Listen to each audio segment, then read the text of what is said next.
Hey everyone, back for another short segment. Today I want to take a little bit of time and try and concentrate a little bit on Autopilot, because I think on my Twitter feed and the YouTube comments and on the forum, I think Autopilot for a lot of Model 3 reservation holders is probably one of the most confusing aspects. Now, if you already have a Model S or a Model X and you already have Autopilot, you might want to skip this segment because it may not pertain to you unless there's something that comes a little bit later and you might be interested in. You might learn something new.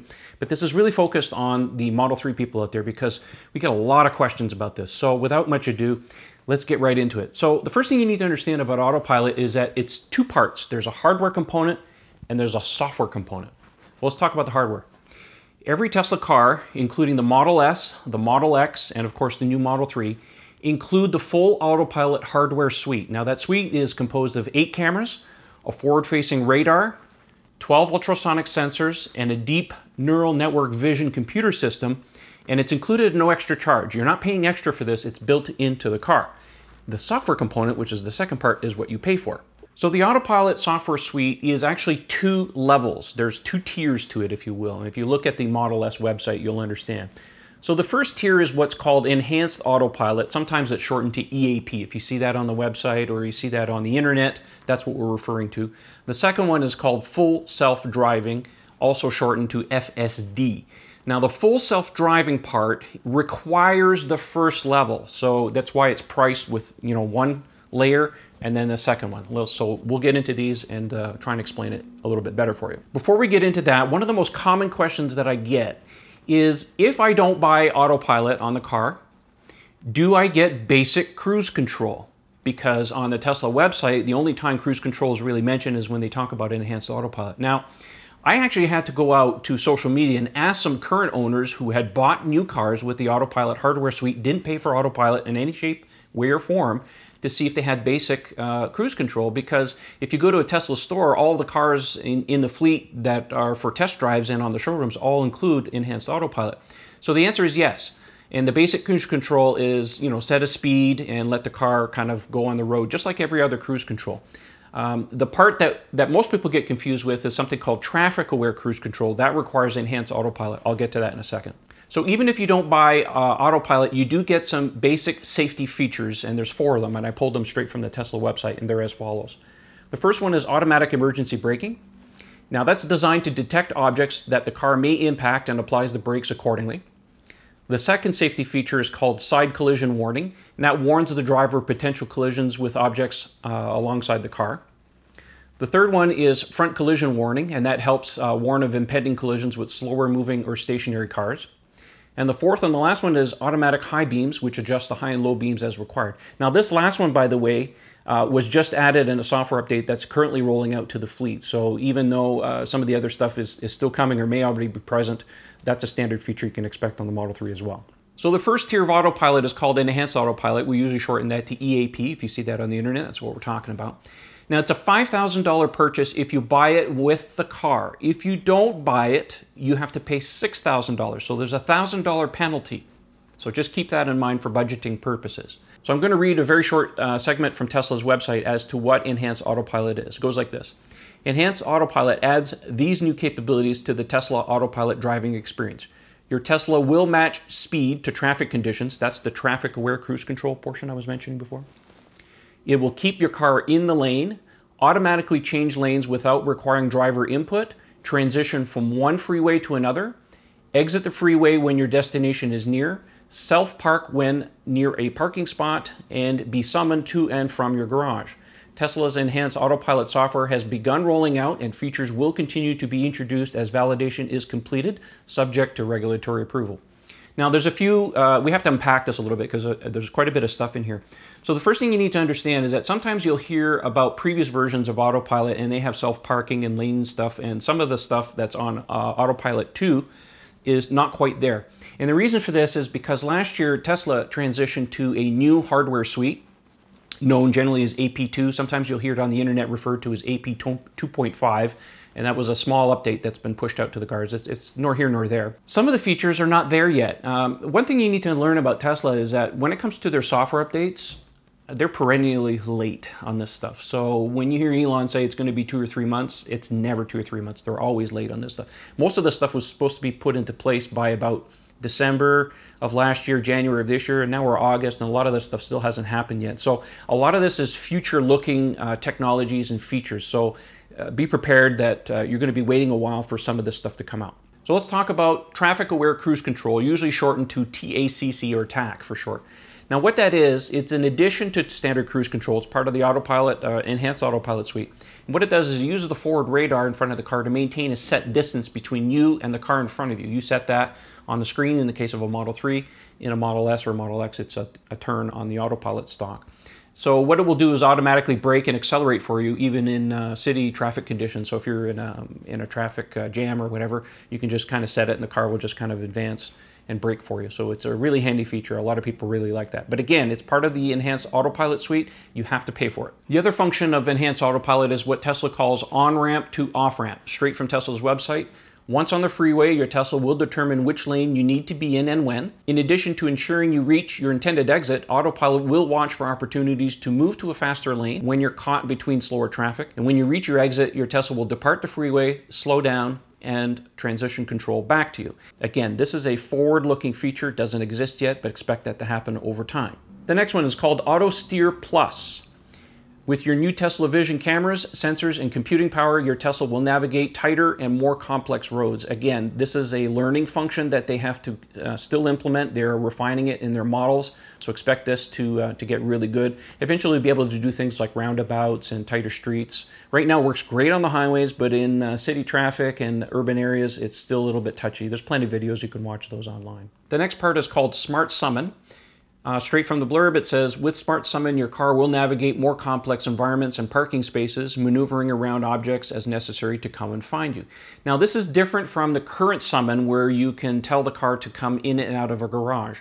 Eventually, this more advanced version of Summon will be able to say, come out of a garage and go around your house, navigate, maybe even self-park inside of a restaurant area or a mall or something. So again, this is a forward-looking feature, doesn't exist today, but expect that to happen sometime in the near future. The next one's auto parking, and it says automatic parallel and perpendicular parking. Fortunately, we have that today. It was put in a roll-up a little while ago. I've used it. It's really handy. I'm a terrible parker, so I really like this feature. All right, so the second part of Autopilot is what's called full self-driving. We usually shorten that to FSD.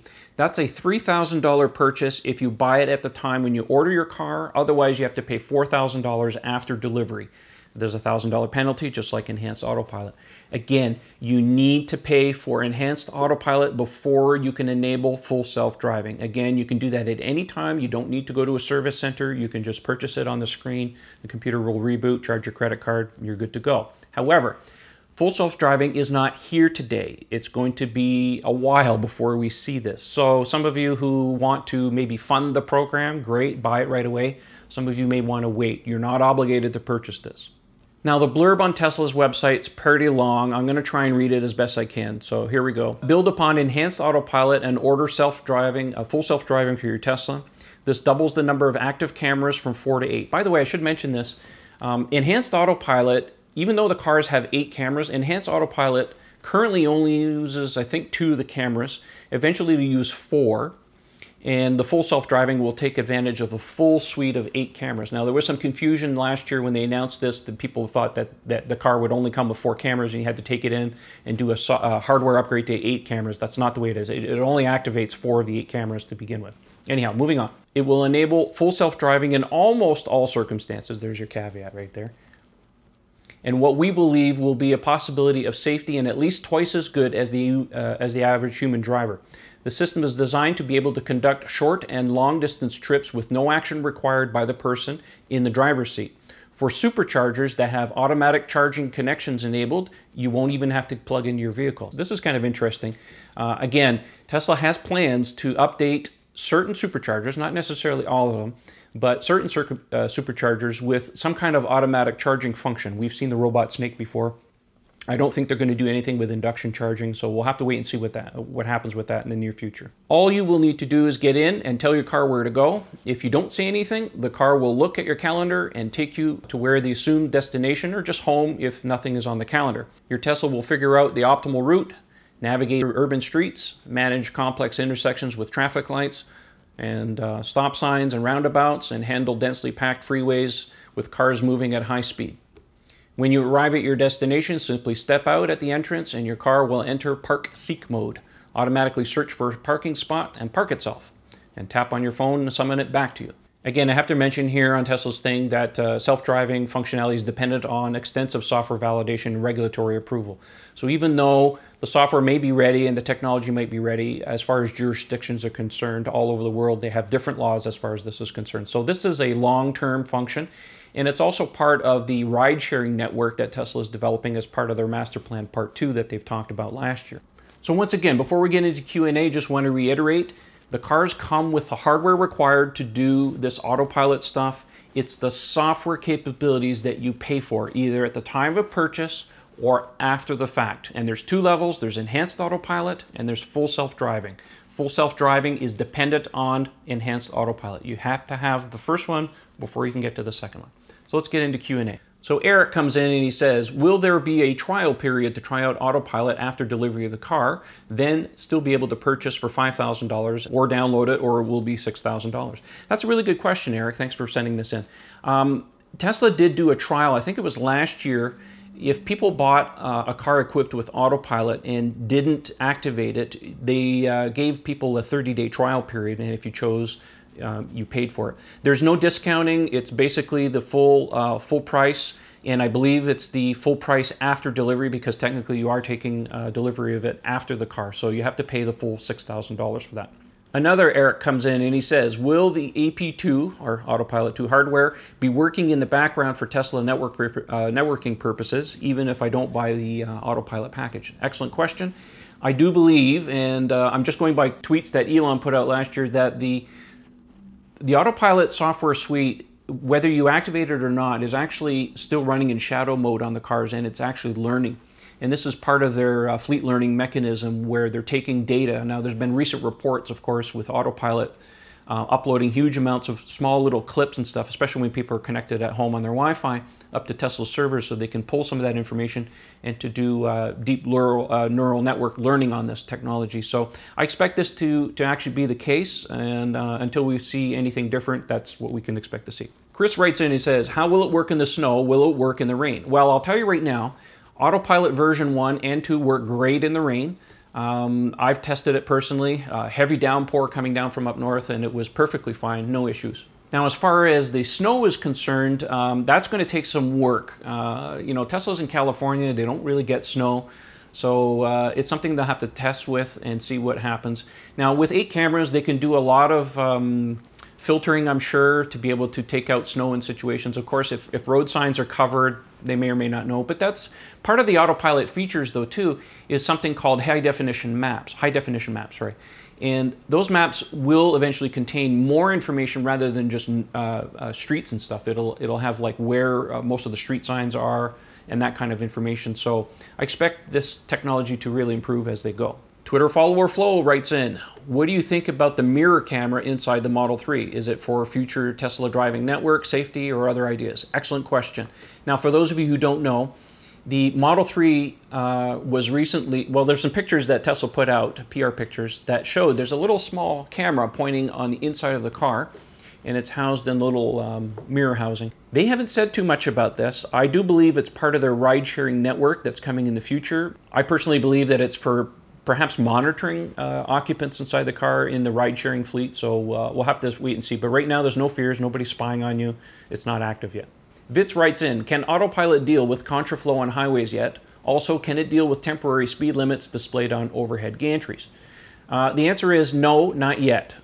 Some of my investigations into deep neural network learning vision systems, that's a handful, that they can detect all kinds of stuff. They can actually look down the street and see cars that are stopping just by looking at the stoplights on the cars to determine that there might be some kind of traffic situation up and ahead. And they can also read things like stop signs and stop lights, all that stuff. So I do believe with a fair amount of training that this is entirely possible, but it's not part of the suite yet. So thanks, Vitz, for writing in. It's a really good question.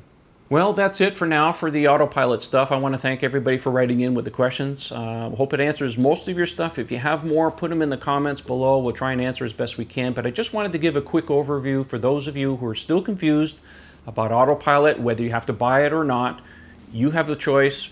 Keep in mind that the cars that are being made right now are for employees, and they have to have the premium package. The cars are fairly well loaded at the moment, but when the cars go out to the public, sort of towards the end of October, I think they said, or early November, that you will have much more choices as to what you can pick with the car. So don't worry about it right now, but Autopilot is a desirable feature. So if it's something that you think that you value, budget for it.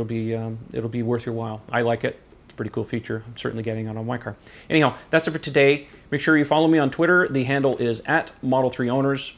And I encourage you to go and check out our forum at Model 3 Owners Club. That's where all of the discussions should be happening that ways. And if you take a look at our Patreon page, really appreciate it. Every donation helps keep the channel going. And last but not least, check out, we got some really cool Model 3 t-shirts to show off your cred. Anyhow, that's it for today. We'll catch you on the next one. Thanks for watching.